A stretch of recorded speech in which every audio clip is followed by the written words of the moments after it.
This video is the continuation of the previous video with the same name. I just going to delete that. I clear here. I just I divide in two. Actually, it was uploaded in the same moment. I just divide in two because the other video was really long, so it's easy to separate. And in this video, we are just going to generate other way to calculate Bertrand paradox for the solution number 3 here that I told you in the previous video that I didn't understand really well the trigonometry here in this script that I found on the internet, and the solution sheet 3C correspond with the solution 3 of Wikipedia.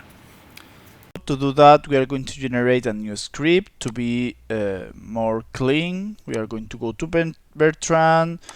We are going to copy paste this command here to have a clear command window, a clear workspace. We are going to generate a center of the disk, an error, a radius, an input.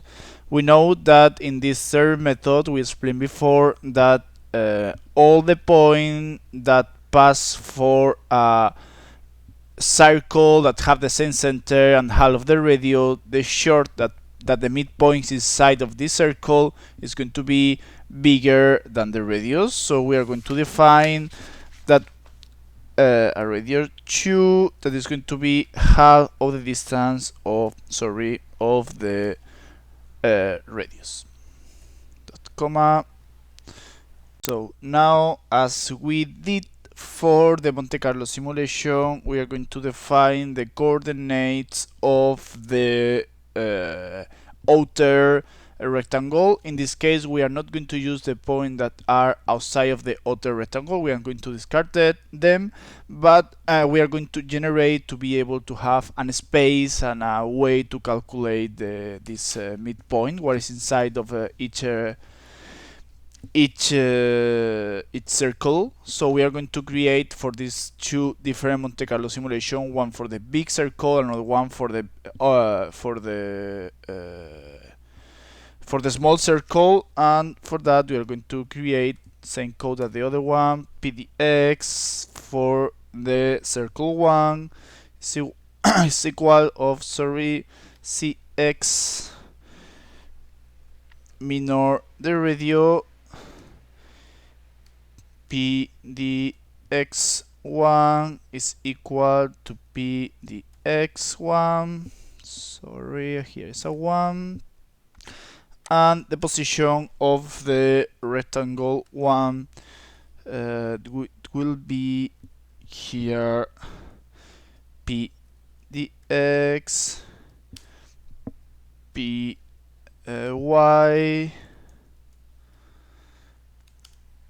r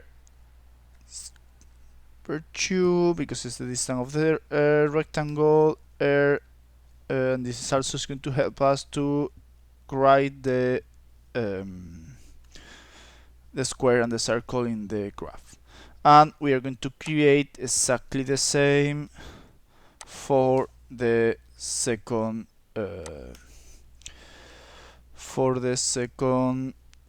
circle.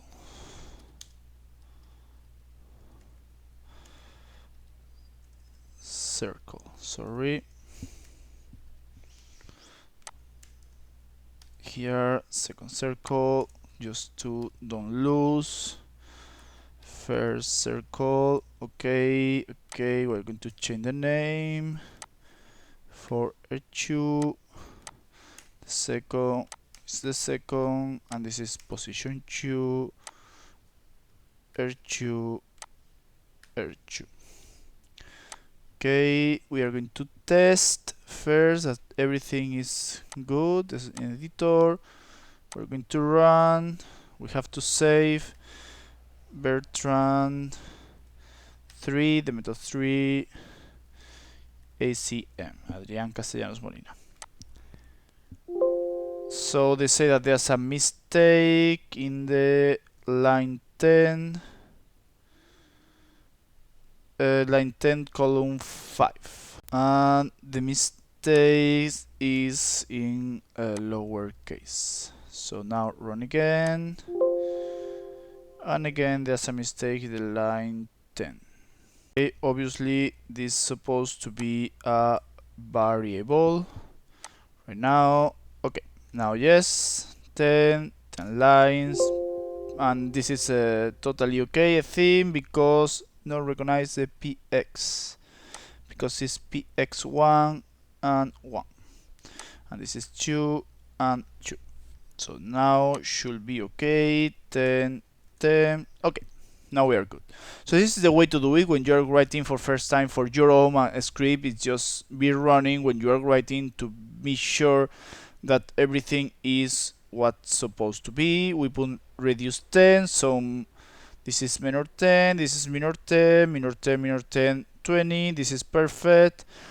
px2 it's minor 5, everything is okay. Perfect.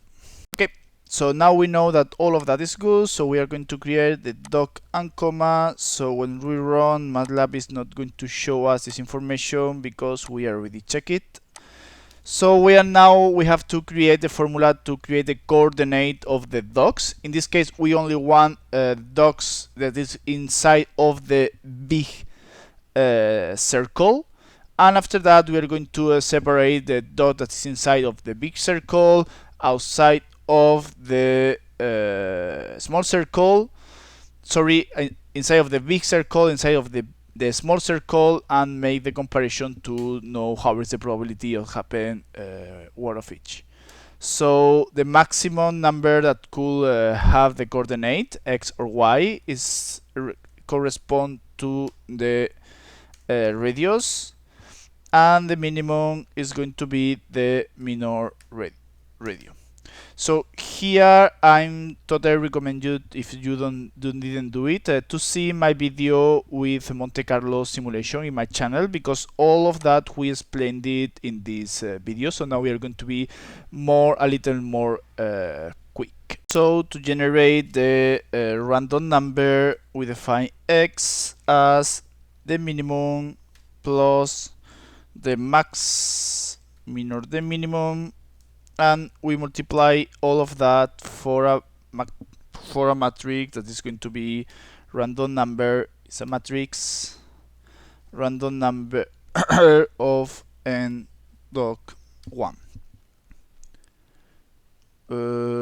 Here is going to be, we don't need to check that. We run 10 numbers, and you see here that this generate 10 number that is going to be between the radius and the minor radius. So we do exactly the same to generate the y.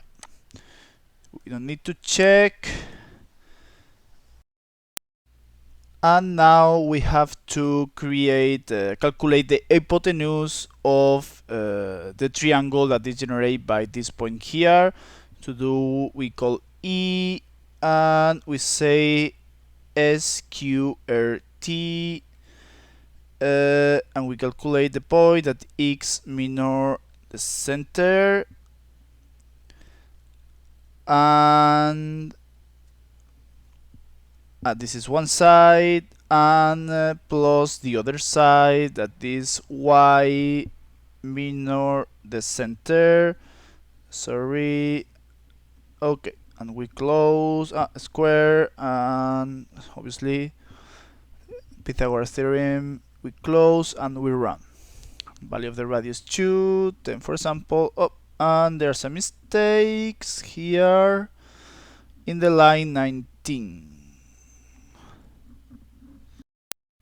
And we see here that the mistake is this is a matrix or a vector, and we have to include the doc to be able to do the operation with matrix or vector. So now we check, it should be okay. Radius 1, 10 lines. Okay, now it's perfect. Now we have to calculate the number of dots that is going to be inside of the small circle, and also the number of dots that is going to be in the big circle, including both sides, to be able to know what is the real total number. Okay, to explain this one better, I'm going to use paint again. Here we have I generate a square with this Monte Carlo simulation, and there's going to be a circle inside of this square, and we are going to generate a random number inside of all the square. We can also describe a new radius, that is radius 2, that is half of the radius of the base 1. We're going to put it in red. And now we want to know, we know that this area is 1 to here is 1/4 of the area of everything. So, and we are going to generate also other thing that we have to be in consideration is that we are going to generate points that is going to be here. So we have to exclude this point. So the real total number is going to be the point that are inside the pink one, inside here or inside here. And after that we have to do what is the probability to be in the small one compared with the bigger one. So all the dot that is here, we have to exclude it to have a real n that is going to be only the point that is inside. I hope it is clear. I know that explaining a little not that good, but I hope that with the draw help. So to do that, we are going to generate for first time the points that E, for example, and this point is the point that is going to be when E it's minor or equal than R. That it's all, I'm going to generate a line 9 in yellow. This is going to be all the one that is inside of the green circle,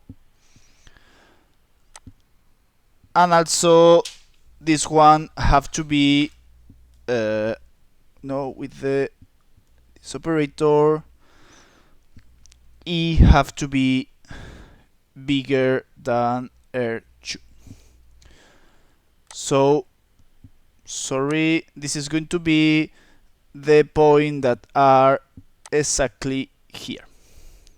So MATLAB is going to be 0 when the point is here or here, and it's going to give me 1 when it's just in this segment. So okay, now we are going to be the real total, is the total n, and the total n is going to be we are going to have the logical operator that is going to be E when is minor or equal than the radius. That means that is all the points that is here. And to know how many is the people, we are going to create something called real n, that is going to be the sum of this logical operator of total n. I hope everything is going to be good. So finally we are going to be what is the point that is inside of the small.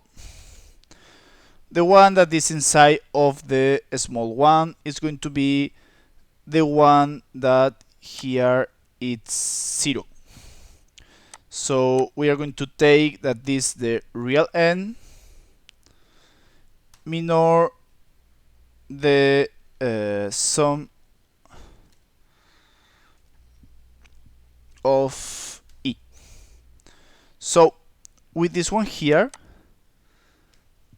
we are making the subtraction of all the one that is here minor the one that is here, so we only have the one that is here. And we know that the Bertrand rules say that every point that is, we are going to be in black, delete that,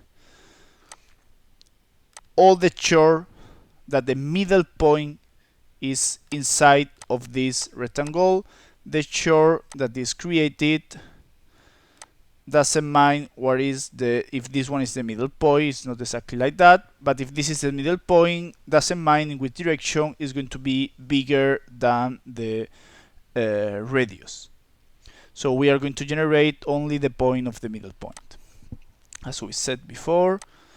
So this is here, and finally the probability of the Bertrand by the method C is equal of the inside number inside small divide for the real n for the total. And this one's supposed to be 1/4 of all the dot because it's generating randomly, and the area of this of the small circle is 1/4. So we're supposed to be 1/4 of the total dot be inside of the small circle. So now finally we are going to see if all of that it's good or not. We are going to run reduce to number of line, number of point is this time. We are going to change for the next one. It's going to be points, number of middle point, actually midpoints, 100 midpoint. We are going to put a little more because finally the real one, the real n is going to be less. So we go and line 5, I think that we don't write well, so okay, we try again. Reduce to 10,000, and we need this result, but we have here that the probability is 1/4. So we are going to run again to make sure and also to see the value here. Radius 3 this time, a little more the points. We run, oh no, and again it's asking again because I pressed run, sorry for that. 0.25. It's 1/4 that is supposed to be the Bertrand probability if we follow the method 3. So 1/4, 0.25, 25% of the short supposed to be longer than the radius. So surprisingly, we write good, and the idea was good. For sure this is something that I not test before. I just writing right now as come in my mind the other day, and it's working well. So until here the video with the Bertrand paradox. I hope that you enjoy this video that could help you with your future project, and see you in the next video. Bye bye.